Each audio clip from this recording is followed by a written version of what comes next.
Hi everyone! I want to move away from motivational videos as there are plenty of them on here. Instead, I want to share one of my great passions in life, besides God and my son, of course. It is the universe and extraterrestrial life forms.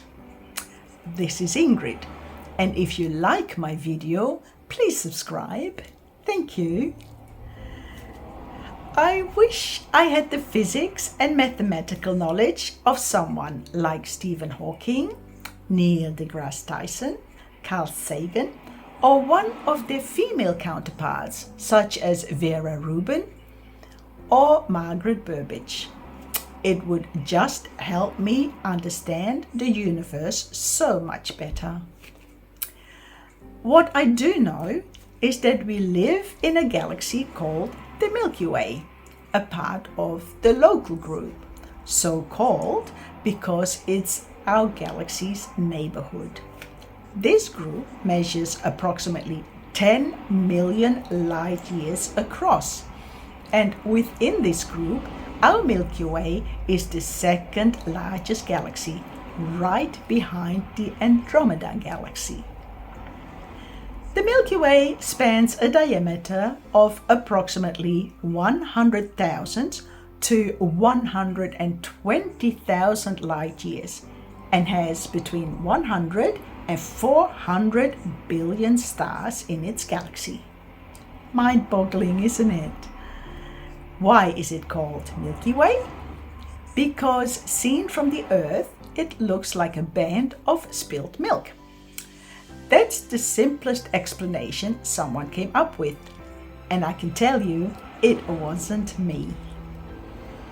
For a long time, people believed that the Earth was flat. In fact, there are people who still think that. To each their own, I guess. I myself am convinced that the Earth is approximately spherical in shape. Approximately because it's slightly flattened at the poles and bulging at the equator. This is due to the Earth's rotation. From a young age, I have looked at the night sky and have always been awed and fascinated by the vastness and beauty of it, from what I could see with the naked eye anyway.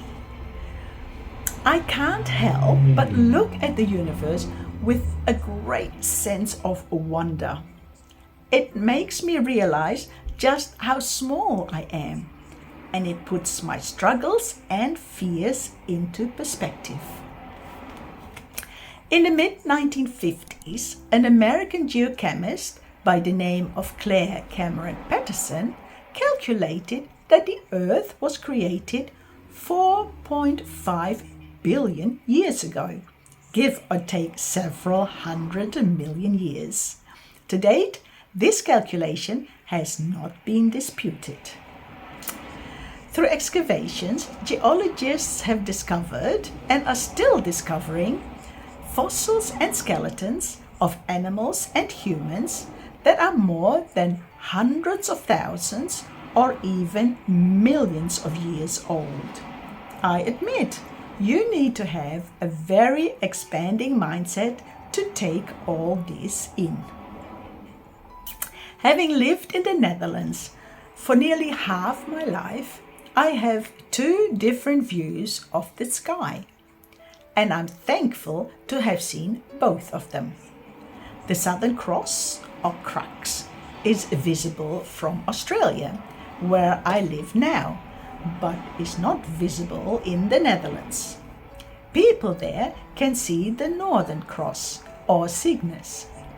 This constellation is often compared to the Southern Cross because of its cross-like appearance and its notable presence in the northern sky.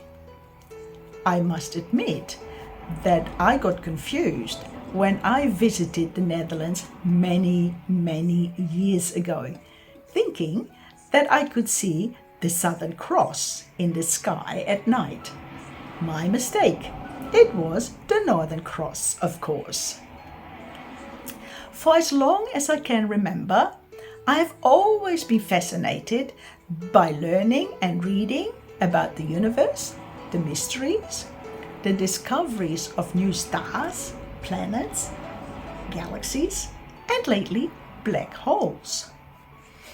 As I have said before, I wish I had more knowledge of physics and maths to better understand the universe. Last Christmas, my son bought me a telescope, something I have wanted to buy for many, many years, but could never justify. What can I say? God bless my son. It's pretty awe-inspiring to think that we, as a human race, live on this planet we call Earth. We needed and still need to have the right conditions to exist: water, sun, and oxygen. And I believe this is where God came into play to provide us with these life-giving conditions. I, for one, am extremely grateful for our existence, but not thankful for the way we have treated and are still mistreating this beautiful planet.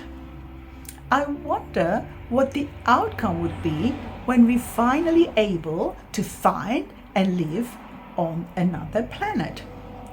We can't coexist peacefully on this planet, so are we looking at interplanetary war in the future? Anyway, I am fairly certain that anybody who looks at the sky can get a broader perspective on the challenges and setbacks they encounter in their life. If their minds are open to it, they can understand that their problems and struggles are so small compared to the vastness of space and time. Hopefully, however, in this way, we can all create resilience, acceptance, and adaptability. And now, another subject that I have always been interested in as well: extraterrestrial life. Most movies about ETs depict them as enemies, always wanting to harm humans. Contemplating the existence of life beyond Earth can expand our perspective of the universe. Are we so vain that we believe we are the only life form in the cosmos? And if we believe in other life forms, why do we always believe they are evil and want to dominate or destroy us? We don't need aliens for that purpose. We have enough people in our lifetime here on Earth who already do that now and have done in the past. Remember Hitler, for instance? I'm not going to name others though, as I don't want to get into trouble. But I think most of us know who these people are. Can we call them human? We can use imagination and creativity by speculating what extraterrestrial life forms may look like. I know they have been depicted as tall green beings with large black eyes and are almost always hostile towards us, if you have to believe most of the science fiction movies. Many moons ago, I had a discussion with my then husband. I told him that I couldn't believe that we would be the only life form amongst the billions of stars and planets in the universe. He told me that other life forms could not possibly get to our planet because of the many light years their travel would involve. But who is to say that those life forms are not already so far advanced that they know how to travel at the speed of light? The makers of science fiction movies want us to believe we are so superior to aliens that we are always able to defeat them. wishful thinking is what I would call it. I believe that alien forms that can travel with the speed of light are so far advanced that we, as a human race, stand no chance in a hostile encounter with them should they ever get here. There are people all over the world who believe they are already existing among us. A possible theory of not wanting to interact with us could be that alien life forms don't deem us intelligent or peace-loving enough to waste their time on. I understand that the search for extraterrestrial life form feeds our curiosity and inspires exploration. Scientists and researchers are always pushing the boundaries of knowledge. They are developing new technologies and exploring the furthest reaches of the universe in their search for signs of life beyond Earth. If we can grasp how vast the universe is, maybe we can learn humility and see things in perspective. We need to be encouraged to have an open mind and not be scared of the unknown. When we discuss the possibility of extraterrestrial life, we engage our minds in scientific and critical thinking. Scientists are already asking questions how, where, and when extraterrestrial life forms can exist in the universe. I think it's important to keep expanding our mindset. In summation, discussing the possibility of extraterrestrial life can create imagination, humility, and hopefully a deeper appreciation for the mysteries of the universe.